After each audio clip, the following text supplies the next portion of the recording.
The gruesome killing of 5 homeless people on Monday will forever be etched in the minds of their colleagues on the streets of Kingston. And though concerned about their safety, some homeless people we spoke with say the street is all they know. We've been on the streets of Kingston looking at some of the challenges being faced by homeless persons, but we were not prepared for what we saw upon reaching this section of Crossroads. A mother clinging onto her son as she slept on the cold, haunting streets of Kingston. A heartbreaking dilemma for any parent, but for Jody, this has been her reality since October 31 last year. You really basically cannot cope. You can just try to live day by day to try to see exactly how you can survive. Coping does not work out. She was staying at a shelter, but when she was asked to leave, this is where she ended up. Life wasn't always like this. She worked in a call center for years and was doing just fine. So, how did she get here? When I stopped working in Kingston, bills started piling up and everything. Couldn't get any job where I was. Had to moved, lived with a family member. There was an issue in regards to the child. He ended up eating the child, went to station. I was told that I had to leave from the family household where I was staying. And since then, I've had to be staying with some relatives or even friends. And then the situation has worsened where they can no longer assist me. So then I'm then on the street. The nights are a little calmer, but in the daytime, heat isn't the only thing she has to deal with. Majority of the time would be here, if not around the place, so to speak.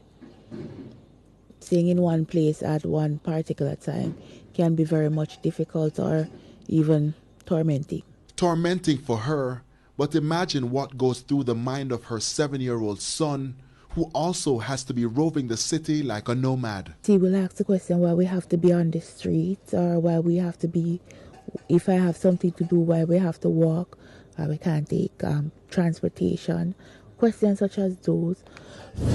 There may be times when he may need something where it's just not there and I can't afford it, and he will ask questions or he may get upset. He's a child.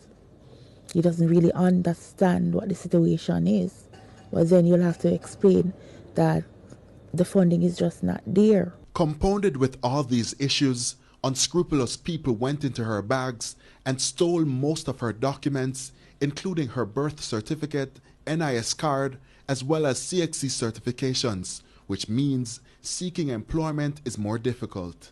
It's a dream of hers for her son to be enrolled in school, but that has been halted, at least until she's able to put a roof over their heads. He should have been in school already, being the fact that the government does have issues in regards to kids not being in school, whether or not the education can be paid for. But then, being the fact that online classes are now happening, it's a bit difficult, seeing the fact that there is no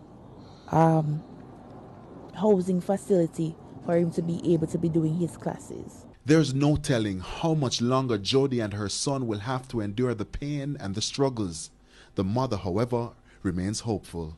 I don't want any handout. I would like to work for myself to ensure that I'm gainfully employed so I can start paying my NHD and such contributions to ensure that my child can have a better future for himself. Anthony Lugg, TVJ News.